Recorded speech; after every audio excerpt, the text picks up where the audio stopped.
இதயம் wishes you a very happy new year.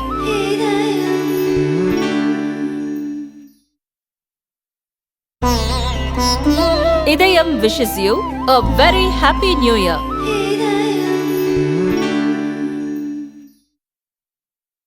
Bharatiya Janata கட்சியின் மாநில தலைவர் அண்ணாமலை அவர்களே, பாரதிய ஜனதா கட்சியின் அகில இந்திய மகளிர் மோர்ச்சா தலைவி வானதி ஸ்ரீனிவாசன் அவர்களே, மாநில செயலாளர் எஸ்ஜி சூர்யா அவர்களே, என்னுடைய மிக மிக நெருக்கமான இனிமையான நண்பர் ரங்கராஜ் பாண்டே அவர்களே, மற்றும் இங்கு திரளாக கூடியிருக்கும் உங்கள் அத்தனை பேருக்கும் என்னுடைய வணக்கத்தை தெரிவித்துக் கொள்கிறேன்.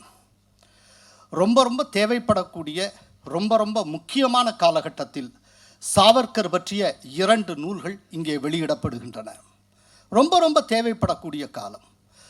சாவர்கர் முன்னை காட்டிலும் தகுதியற்ற எதிரிகளால் அதிகமாக இழிவுபடுத்தப்படுகிற காலத்தில் இந்த புத்தகம் இங்கே வந்திருக்கிறது, தமிழிலே வருகிறது.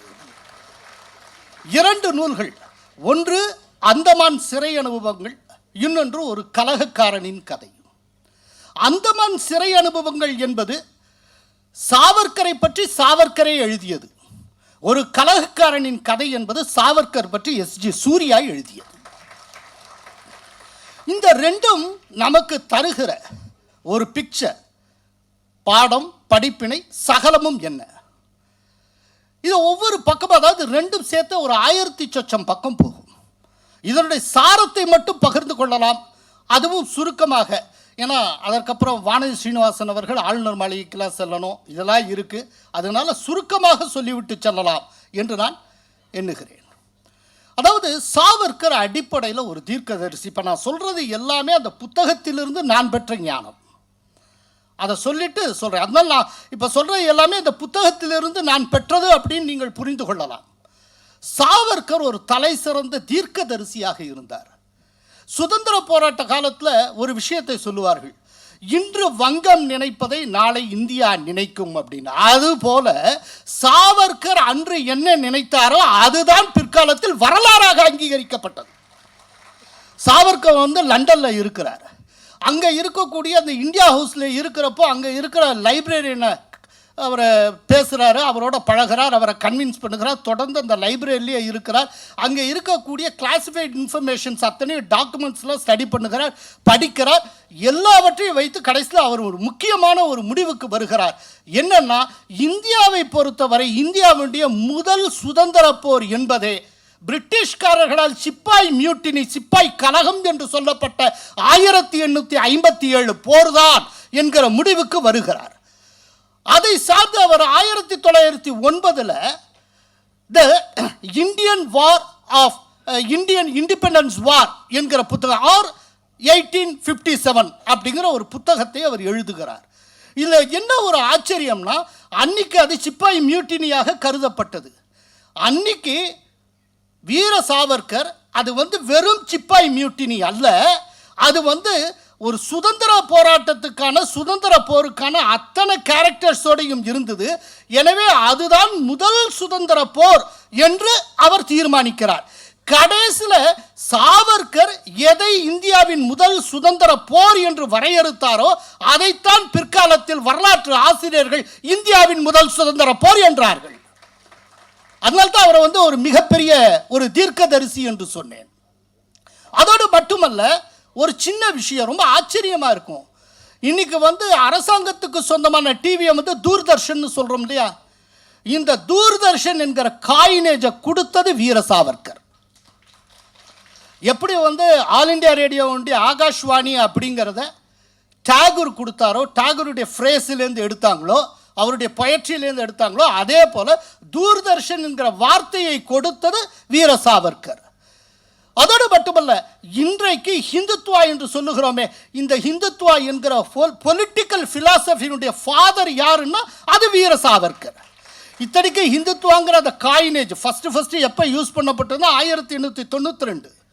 அது சந்திரநாத் பாசு என்கிற வங்கமொழி எழுத்தாளர், ஆன்மீக எழுத்தாளர், அவர் தன்னுடைய இலக்கிய படைப்பில் முதன்முறையாக பயன்படுத்தப்படுகிறார், அவர் யூஸ் பண்ணுறார். ஆனால் அது ஒரு ரிலீஜியஸ் கன்னடேஷனோடு இருக்குது. அப்போது அதை தாண்டி 1922 வீர சாவர்கர் ஹிந்துத்துவாவை பற்றி எழுதுகிறார். த எசென்ஷியல்ஸ் ஆஃப் ஹிந்துத்துவா அப்படின்னு எழுதுகிறார். 1922 எழுதுகிறார். 23 அது வெளியாகிறது. அப்போ அவர் ரத்னகிரி ஜெயிலில் இருக்கிறார். அப்போ அந்தமான் சிறையை விட்டு வெளியில் வந்துட்டார். ரத்னகிரி சிறையில் இருக்கிறார். அப்போது அது வருகிறது. அதுக்கப்புறம் 1928 அதே புத்தகம் தலைப்பு மாற்றப்படுகிறது. Hindutva, who is a Hindu அப்படிங்கிற கேள்விக்குறியோட அது புத்தகமாக வெளியிடப்படுகிறது. ஸோ ஒரே புத்தகம், ஆனால் 1922 அப்புறம் 28 வந்தது. அதில் ஹிந்துத்வானா என்ன எல்லா விஷயங்களையும் அவர் டிஃபைன் பண்ணுகிறார். இதுதான் ஹிந்துத்வா அப்படின்னு. இதில் என்ன ஆச்சரியம் அப்படின்னா, அவர் இந்த விஷயத்தை ரத்னகிரி ஜெயிலில் உட்காந்து டெவலப் பண்ணுகிற போது, அதை ஒரு சித்தாந்த புத்தகமாக அவர் கொண்டு வருகிற போது, அதற்காக சிந்தித்து அவர் குறிப்புகள் எடுத்த போது சக அரசியல் கைதிகள் அவரோடு விவாதிக்கிறார்கள். அப்போ அவங்க சொல்கிறாங்க, ஹிந்துத்வா என்பது இந்தியாவில் எப்போதுமே எடுபடாது. ஏன்னா ஹிந்துக்கள் எப்போதும் தங்களை இந்துக்கள் என்று கருதியதே கிடையாது. இதை சாவர்கர்கிட்ட வைக்கிறாங்க. அப்போது சாவர்கர் என்ன சொல்லுகிறார் அப்படின்னா, நீங்கள் ஹிந்து சமயத்தை தழுவி ஹிந்து சமயத்தை ஃபாலோ பண்ணுறவங்க யாரோ அவர்கள்தான் இந்து என்று நீங்கள் நினைத்து கொண்டிருக்கிற காரணத்தினால்தான் எதுவுமே நடக்கலை. ஆனால் அப்படி அல்ல, ஹிந்து என்றால் யார் என்பதற்கு நான் வேறு விளக்கம் வைத்திருக்கிறேன் அப்படின்னு சொல்லி சாவர்கர் சொல்லுகிறார். சாவர்கர் யார் ஹிந்து அப்படிங்கிற கேள்விக்கு ரொம்ப வித்தியாசமான பதிலை சொல்லுகிறார். அவர் சொல்லுகிறார், ஹிந்துனா யார் அப்படின்னா, அவன் இந்தியாவை, இந்த பாரதத்தை தன்னுடைய மதர்லேண்டாகவும் ஹோலி லேண்டாகவும் எடுத்துக்கொள்ள வேண்டும், ஏற்றுக்கொள்ள வேண்டும், அவன்தான் ஹிந்து என்று சொல்லுகிறார். யார் இந்து அப்படின்னா, இந்த பாரதத்தை தன்னுடைய தாய் மண்ணாகவும் புனித மண்ணாகவும் ஏற்றுக்கொள்ளுகிறவன். இப்போ பாரதத்திலே பிறந்திருக்கலாம், ஆனால் இந்த பாரதத்தை நான் புனித மண்ணாக ஏற்றுக்கொள்ள மாட்டேன். எந்த புனித தலம் மேற்கு நோக்கி இருக்கிறதோ அது மட்டுமே எனக்கு புனித தலம். இந்த பாரதம் இல்லை என்று சொன்னால் வேற விதமாக தான் யோசிக்கணும். சாவர்கர் செக்ரிகேட் பண்ணார் ரொம்ப கவனமா. என்ன அப்படின்னா, சாவர்கருடைய நோக்கம் சட்டபூர்வமாக ஒரு நேச்சுரல் சிட்டிசன்ஷிப் அப்படிங்கிற அடிப்படையில் இந்தியாவில் பிறப்பது மட்டுமல்ல, இந்தியாவுடைய வேல்யூஸையும் ஏற்றுக்கொள்ளுகிறவன் இந்தியன். அந்த இந்தியன் யாரோ அவன் இந்து. ஸோ ஹிந்துங்கிறத ரிலீஜியஸாக டிஃபைன் பண்ணாமல் தேசத்தை மையப்படுத்தி அவர் டிஃபைன் பண்ணினார். யார் ஹிந்து அப்படிங்கிறதுக்கு அவர் அந்த விளக்கத்தை அன்றைக்கு சொன்னார். இதில் என்ன ஆச்சரியம்னா, அவர் ஹிந்துத்துவாவை பற்றி சிந்தித்து எழுதி கொண்டிருந்தப்போ எல்லாரும் டிஸ்கரேஜ் பண்ணாங்க. உன்னுடைய ஹிந்துத்துவா என்பது ஒரு பிராந்தியத்தில் கூட கொடிகட்டாது அப்படின்னு. ஆனால் ஆச்சரியம் என்ன தெரியுமா, 2014 இந்துத்துவா தான் ஆட்சி செய்து கொண்டிருக்கிறது. அதுதான் சாவர்கருடைய தீட்சண்யம். அது சாவர்கர் செய்த மாயம். அவர் ஒவ்வொரு விஷயத்திலும் ரொம்ப தீர்க்கமாக தெளிவாக இருந்தார். அவர் ஆர்கியூ பண்ணுறதே ஒரு லாஜிக்கோட ஆர்கியூ பண்ணுவார். இப்போது கிலாஃபட் மூமெண்ட் அப்போ கிளர்ந்து எழுகிறது. துருக்கிய சுல்தானுக்கு பிரிட்டிஷ் பிரச்சனை கொடுக்கறது முதல் உலக போர் டயத்தில். அப்போது அந்த துருக்கி சுல்தானுக்கு ஆதரவாக இங்கே கிலாஃபட் மூமெண்ட், கிலாஃபட் இயக்கம் என்பது சூடுபிடிக்கிறது. அப்போ அதனுடைய முக்கிய தலைவர்களில் ஒருவர் ஷவுகத் அலியின் பேர். இந்த ஷவுகத் அலிக்கும் சாவர்கருக்கும் இடையே ஒரு சம்வாதம், ஒரு வாதம் நடக்கிறது. அப்போ தான் சாவர்கர் ஹிந்து ஒற்றுமைக்காக, அதாவது ஹிந்து சங்கத்தன், ஹிந்து ஒற்றுமை இயக்கம் அப்படிங்கிற ஒன்றை அவர் கட்டமைக்கிறார். அப்போ அவர் சொல்லுகிறார், நீங்கள் அர்த்தமற்ற ஒரு காரியத்தை செய்து கொண்டிருக்கிறீர்கள் சாவர்கர். ஹிந்து ஒற்றுமை என்று இந்துக்களுக்கென்று தனியாக ஒரு இயக்கத்தை நீங்கள் நடத்தி கொண்டிருக்கிறீர்கள். இப்படி இருந்தால் இந்த ஹிந்துஸ்தானுக்கு ஒரு நாளும் விடுதலை கிடைக்காது. எல்லோரும் சேர்ந்துதான், அத்தனை பேரும் சேர்ந்துதான் விடுதலைக்கு போராடியாக வேண்டும். நீங்கள் இஸ்லாமியர்களை, எங்களுடைய முஸ்லீம்களை தவிர்த்து விட்டு நீங்கள் விடுதலைக்கு போராடினால் வெற்றி கிடைக்காது அப்படின்னு. அப்போ கேட்டார், சரி, நான் இந்துக்களை எல்லாம் ஒருங்கிணைத்து இப்படி ஒரு போராட்டம் நடத்துவது தவறானது என்றால் நீங்கள் எப்போது கிலாஃபத் மூமெண்ட்டை கைவிடுவீர்கள் அப்படின்னு கேட்டார். அது முழுக்க முழுக்க எங்கள் துருக்கியில் இருக்கக்கூடிய இஸ்லாமிய ராஜாவுக்காக இவர்கள் செய்யக்கூடியது. உடனே ஷவுகத் அலிக்கு ரொம்ப குறைஞ்சி, என்ன அர்த்தம் இல்லாமல் கேட்கிறீர்கள், இந்த கிலாஃபத்தை நடத்தி கொண்டிருப்பது, அங்கீகரித்திருப்பதும் யார் தெரியுமா, அவர் ஒரு ஹிந்து. அவர் ஹிந்துன்னு சொன்னார் மகாத்மா காந்தியை.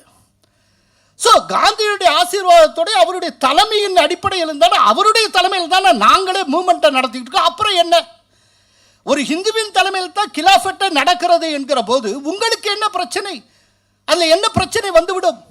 உடனே டக்குன்னு திருப்பி அடித்தார் சாவர்கர். சரி, ஒரு ஹிந்துவின் தலைமையின் கீழ் இந்த கிலாஃபட் நடக்கிறது என்பதாலேயே அதை நான் நம்பலாம் என்று சொன்னால், நான் ஆரம்பித்திருக்கிற இந்து ஒற்றுமை இயக்கம் இந்துக்களுக்காக இந்துவின் தலைமையில் தானே நடந்து கொண்டிருக்கிறது, அதை அங்கீகரிப்பதில் உங்களுக்கு என்ன பிரச்சனை அப்படின்னார். இதை சவுக்கத்தில் எதிர்பார்க்கல. என்னடா அது பதிலுக்கு பதில் திருப்பி சாத்தினா. அப்புறம் சாவர்கர் இன்னொன்று சொன்னார், உங்களுடைய கிலாஃபட் மூமெண்ட்டுக்கு ஒரு ஹிந்து தலைமை தாங்கலாம் என்று சொன்னால், நான் ஆரம்பித்திருக்கக்கூடிய இந்த இயக்கத்தில் முஸ்லிம்களாகிய நீங்களும் பங்கேற்கலாமே, இதில் என்ன தப்பு? நான் ஹிந்து என்றால் யார் என்று சொல்லியிருக்கிறேன், தயவு செய்து படித்து பாருங்கள். நீங்கள் எல்லோரும் என்னுடைய சகோதரர்கள் தானே. பாரதிய விழுமியங்களோடு இருந்தால் நீங்கள் பாரதிய, நீங்கள் இந்துக்கள் தான், எல்லோரும் ஒரு காலத்தில் இந்துவாகத்தானே இருந்தீர்கள் அப்படின்னு அவர் சொன்னார். இது ரொம்ப ஆச்சரியமான விஷயம்.